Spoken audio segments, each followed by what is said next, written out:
ஆண்டவரும் இரட்சகருமாக இயேசு கிறிஸ்து இனிய நாமத்தில் உங்கள் யாவருக்கும் அன்பின் வாழ்த்துக்களை தெரிவித்துக் கொள்கிறேன். அருமையான தெய்வ பிள்ளைகளே, இந்த வேலை நாட்களில் வாரத்தினுடைய முதல் நாள் நிறைய உங்களுக்கு டைட் ஷெடியூல் இருக்கும். பல விதமான கமிட்மெண்ட், செய்ய வேண்டிய பொறுப்புகள், பிள்ளைங்களை ஸ்கூல் நியூ அட்மிஷன், இந்த வீக்கு பிள்ளைங்களாம் ஸ்கூலுக்கு போவாங்க. பல விதமான காரியங்கள் சூழ்ந்து கொண்டு இருக்கலாம். இதை நான் காரியத்தை எப்படி செய்ய போகிறேன், ஐயோ என்ன ஆக போகுது அப்படின்னு நீங்கள் கலங்கி கொண்டிருப்பீங்கன்னா பயப்படாதீங்க. ஆண்டவர் உங்களோடு கூட இருக்கிறார். இதுவரை நடத்தின ஆண்டவர் இனிய நடத்துவார். அல்லேலூயா. இன்றைக்கு கூட கர்த்தர் நமக்கு கொடுக்கிற வார்த்தை என்ன? 2 ராஜாக்களின் புஸ்தகம் 4ஆம் அதிகாரம் 13வது வசனத்தை கூட நம்ம வாசிக்க கேட்போம். அவன் கேயாசியை பார்த்து, இதோ இப்படிப்பட்ட சகல சலக்கரணையோடு எங்களை விசாரித்து வருகிறாயே, உனக்கு நான் என்ன செய்ய வேண்டும்? ராஜாவினிடத்திலாவது சேனாதிபதிகளிடத்திலாவது உனக்காக நான் பேச வேண்டிய காரியம் உண்டோ என்று அவளை கேள் என்றார். அதற்கு அவள், என் ஜனத்தின் நடுவே நான் சுகமாய் குடியிருக்கிறேன் என்றாள். ஹல்லேலூயா, ஹல்லேலூயா. பாருங்க, இங்க நான் உனக்கு என்ன செய்ய வேண்டும் என்று இங்க கேயாசியை கொண்டு இங்க எலிசா தீர்க்கதரிசி கேட்க சொல்லுகிறார். யாருக்கு கேட்க சொல்லுகிறார்? அவர் எப்போதெல்லாம் அங்கே சூனேமுக்கு போகிறாரோ அங்கே கனம் புரிந்த ஒரு ஸ்திரீ இருக்கிறா, வீட்டில் தான் தங்குவா. அந்த ஸ்திரீயும் இவர் பரிசுத்தவான் என்று அறிந்து அவங்க புருஷங்களை சொல்லி ஒரு மேல் வீட்டை, மெத்த வீட்டை கட்டி அதில் சேரை, நாற்காலிகளை, கட்டில், லைட்டு இதெல்லாம் போட்டு வைப்பார். ஒவ்வொரு முறையும் இப்படி பலவிதமான காரியங்களை செய்வார். இதை ஒரு நாள் எலிசா பார்க்குறாரு. இவ்வளோ நம்மளுக்கு சலக்காரங்க செய்கிறாரு, இவ்வளோ பணிவிடை செய்கிறாரு, இத்தனை காரியங்கள் செய்கிறாரு, இவளுக்கு ஏதாவது நம்ம செய்யணும் அப்படின்னு சொல்லி கேஎஸ்களை சொல்லி கேட்க சொல்லுவார். நான் உனக்கு எதனா செய்ய வேண்டுமா அப்படின்னு சொல்லிட்டு. அப்போ எனக்கெல்லாம் ஒன்றும் வேணாம், நான் நல்லா தான் இருக்கிறேன். பாருங்க, அந்த ஸ்திரீ யார் தெரியுமா? கனம் புரிந்தன ஸ்திரீ என்று சொல்லப்பட்டிருக்கு. அந்த ஸ்திரீ சாதாரணமாக ஒரு ஸ்திரீயா கிடையாது. அவங்க ஒரு நல்ல ஒரு அந்தஸ்துள்ள ஸ்திரீ. ஆனா அவளுக்கு ஒரு குறை இருக்கு. 16ஆம் வசனம் கூட வாசிக்க கேட்போம். அப்பொழுது அவன் ஒரு பிராண உற்பவ கால திட்டத்திலே ஒரு குமாரனை அணைத்து கொண்டிருப்பாய் என்றான்.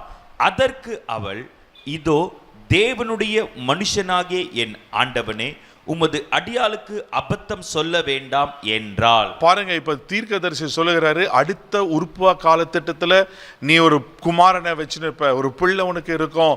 இவளுக்கா பயங்கர ஆச்சரியம். அபத்தெல்லாம் சொல்லாதீங்க, அப்படியெல்லாம் சொல்லாதீங்க, நானும் வயது செல்வேன், என் புருஷன் வயது செல்வேன் அப்படின்னு கலங்கி கொண்டிருக்கிறா.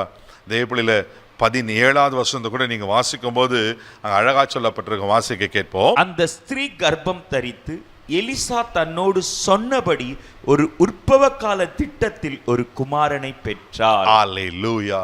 அந்த ஸ்திரீ கர்ப்பம் தரித்து பிள்ளை பெறுகிறார். தெய்வ பிள்ளைகளே பாருங்க, சொன்ன வார்த்தையின்படி அன்னைக்கு எலிசா கேட்க, நான் உனக்கு என்ன செய்யணும்?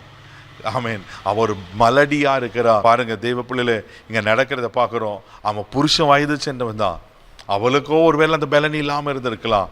ஆனால் தீர்க்க தரிசன வார்த்தையை கர்த்தர் கனப்படுத்தி அடுத்த உற்ப காலத்திட்டத்தில் ஒரு பிள்ளையை கொடுக்க, அவள் கர்ப்பம் தரித்து அவர் பிள்ளை பெறுகிறார். இன்னைக்கு ஆண்டவர் உங்களை பார்த்து கேட்க, நான் உனக்கு என்ன செய்யணும்? என்ன தேவையோடு இருக்கீங்க? தெய்வ பிள்ளைகளே, உங்களுக்கு ஒருவேளை லிட்டரலாக பிள்ளை இல்லாமல் இருக்கா? ஒருவேளை எந்த ஆசீர்வாதம் மேலே இன்னும் பிள்ளைக்கு வேலை கிடைக்கல பிரதர், இன்னும் எனக்கு இந்த நன்மை கிடைக்கல, ஒருவேளை என்ன காரியத்தில் குறைவோடு இருக்கிறீங்க, இன்னைக்கு ஆண்டவர் உங்களை பார்த்து சொல்ல, நான் உனக்கு என்ன செய்யணும்? இப்போ ஆண்டவர்களை சொல்ல போகிறோம். இந்த நாள் உங்களுக்கு அற்புதத்தை பெற்றுக்கொள்கிற நாள். அன்னைக்கு எப்படி அந்த சுனேமி, அந்த ஸ்திரீக்கு, கனம் புரிந்தின ஸ்திரீக்கு ஆண்டவர் அற்புதம் செய்தாரோ, தீர்க்கதரிசி வார்த்தை கனப்படுத்தினாரோ, நான் விசுவாசிக்கிறேன் இன்னைக்கு தேவ மனுஷனாக வார்த்தையை கர்த்தர் கனப்படுத்தி உங்களை ஆசீர்வதிக்க அவர் உண்மையில் அவர் இருக்கிறார். ஆண்டவங்களுக்கு என்ன செய்ய வேணும்? இப்போ நீங்கள் சொல்லுங்கள், ஆண்டோட அற்புதங்களை பார்ப்பீங்க. கண்களை மூடி நம்ம ஜெபிக்கலாம். அன்பு தகப்பனே, உமக்கு நன்றி சொல்லி துதிக்கிறோம், ஸ்தோத்திரப்பா. அன்னைக்கு அந்த சுனேமி என்ற சகோதரியை பார்த்து, நான் உனக்கு என்ன செய்ய வேண்டும் என்று கேட்டபோது, ஆண்டவரே ஸ்தோத்திர, பிள்ளை இல்லாதவர்களுக்கு பிள்ளை கொடுத்துருவா. ஆண்டவரே உமக்கு நன்றி அப்பா. இப்பொழுது கூட இயேசுவின் நாமத்தில் யார் யார் எப்படிப்பட்ட குறைகளோடு இருக்காங்களோ, என்ன தேவைகளோடு இருக்கிறாங்களோ, ஆண்டவரே உமக்கு ஸ்தோத்திரம், இன்றைக்கு ஒரு அற்புதம் நடப்பதாக ஜெபிக்கிறப்பா. நடக்கட்டுங்கப்பா, நடக்கட்டும். நீங்கள் அற்புதங்களை செய்கிறீ அன்று எப்படிப்பட்ட காரியம் இருந்தாலும் ஆண்டவரே உங்கள் அற்புதத்தை நீங்கள் காண செய்வீராக நாங்கள் ஜெபிக்கிறோம். நீங்கள் செஞ்சிட்டீங்க, அதுக்கு ஸ்தோத்திரம். அன்னைக்கு அடைக்கப்பட்ட கர்ப்பத்துக்குள்ள பிள்ளையை கொடுப்பீங்களா, இன்னைக்கு அப்படியே இவர்களை ஆசீர்வதித்து கனப்படுத்தும். குறைவுகள் நிறைவாய் மாறட்டும்.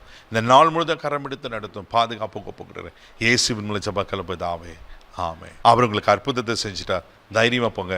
God bless you.